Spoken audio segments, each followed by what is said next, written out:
life again, eating food, spending time with friends and family, and getting their lives back. The families of our deceased hostages are also beginning to close the devastating 2 year circle they have been forced into.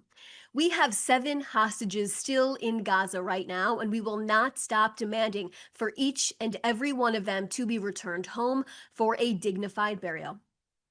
Last night, Israel received the remains of one of our murdered hostages, who was handed over to our brave special forces inside of the Gaza Strip. Now, after a dignified military ceremony to honor his life, the remains were brought to the Forensic Institute, where it was later identified. The deceased hostage was Armored Corps Staff Sergeant Itai Chen of blessed memory. Itai was an American Israeli citizen and the middle son of 3 boys in his family. He grew up in Netanya and was described as someone who was always cheerful and always full of jokes. When he enlisted into the IDF, he joined as an Armored Corps fighter in Battalion 77. Itai was only 19 years old while serving alongside the Gaza border the morning Hamas terrorists launched its horrific war on Israel. Itai went out to fight with his tank crew that morning, where they fought against dozens of terrorists who stormed the border near Kibbutz Nir Oz. Itai was murdered in battle and kidnapped alongside 2 other crew members that horrific day. Another crew member was also murdered but not taken captive. Released living hostage Matan Angrest is the only surviving soldier from the tank crew. After more than 2 years since October 7th, today marks the first day the entire tank crew from the 77th Battalion in the 7th Armored Brigade is now returned back to Israel, living and deceased. Now, over the course of the last 2 years, I spoke with Itai's father, Ruby, on several occasions, who described the last 2 years as inconceivable that one morning you wake up and your child disappears on you.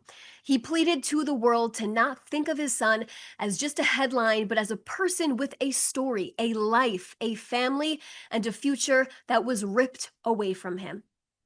Ruby made it a mission for people to understand why it was so critical, why it was so important to get his son's remains home back to Israel for a dignified burial. He told me once, quote, "The Jewish tradition, what we say, is that the soul is something that evolves over and over again, and the body, the vessel that keeps the soul. And in order for the soul to move on, it needs to rest in peace."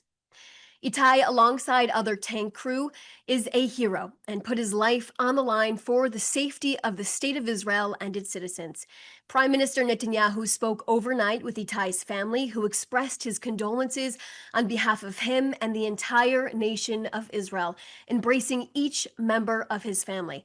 Now, during the call, Itai's parents, Ruby and Chagit, thanked the IDF soldiers and security forces and the prime minister for the return of Itai so they can now have that Jewish burial they have been waiting for.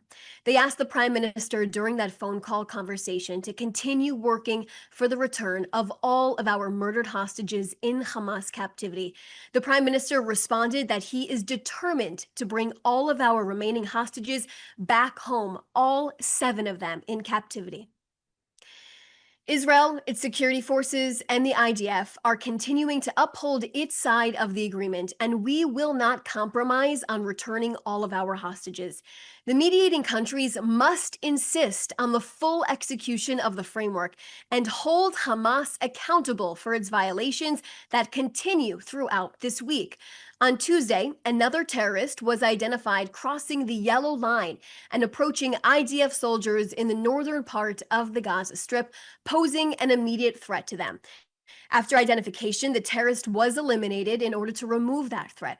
Israel maintains the responsibility to defend our forces within the ceasefire agreement. And since the ceasefire came into effect, IDF soldiers identified a compound that has rockets, launchers, and launch positions that all belong to Hamas, the terror organization in northern Gaza.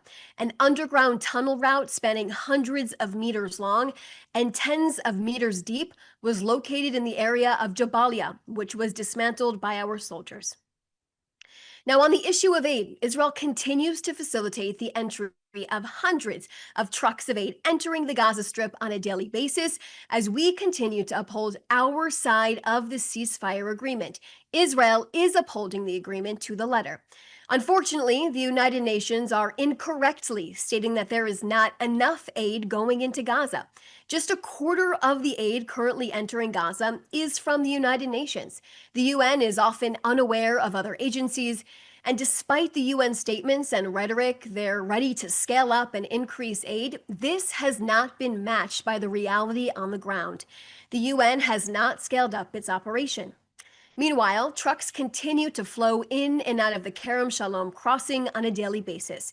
For journalists who are hearing from the United Nations and other agencies that not enough aid is getting into Gaza, we ask that you question the rhetoric that, quote, Israel is stopping aid. This rhetoric is designed to raise more funds, but does not match the reality on the ground, which is that Israel is upholding their side of the agreement. I'll take a few questions now.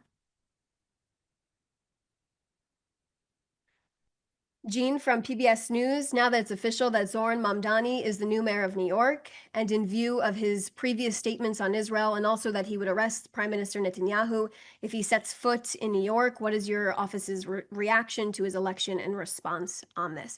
Thank you so much for your question.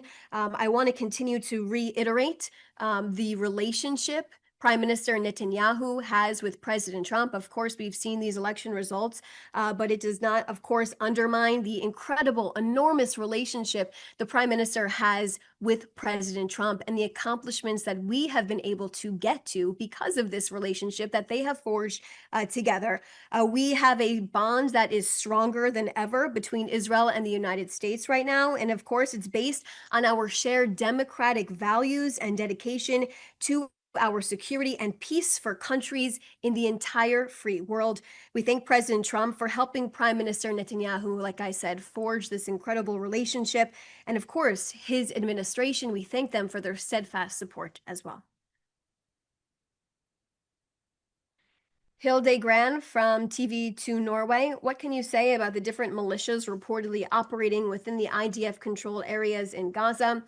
Does Israel have a strategy of protecting or in some way influencing control over them, these groups, in an attempt to weaken Hamas? So in terms of any type of militia, Israel will work with Gazans that want a better future for themselves and do not wish to see the destruction of the state of Israel. Of course, I will point you back to Hamas, who has made the situation on the ground inside of the Gaza Strip beyond horrific for the people of Gaza. We have seen horrific executions, torture, abuse of its own civilians inside of the enclave. Hamas has perpetuated the problem for many years now, and of course, within the last 2 years, making it horrific for the people of Gaza to live there on a daily basis. From Lauren at NPR. Have U.S. officials raised the case with Israel's Prime Minister's office of 16-year-old U.S. citizen Mohammed Ibrahim arrested in the West Bank? I do not have any information on that at this point in time. Or Shaked from Israel Hayom. Can you elaborate on the indirect talks between Hamas and Israel to transfer 150 to 200 terrorists within the Yellow Line? I've seen those reports, and in terms of that, I don't have any other information to share with you at this point in time. I would also like to discuss and share with you this report that came out on the BBC. I want to make it very clear that the report that the Telegraph published is no shock to us, that it came out about BBC's Arabic news service that chose to actually minimize Israeli suffering during this war, failing to do their own journalistic work to determine what the facts on the ground actually are. Instead, racing to air and just regurgitating Hamas's lies directly from their mouth to their viewers. Of course, and we know this, fabricating death tolls as well.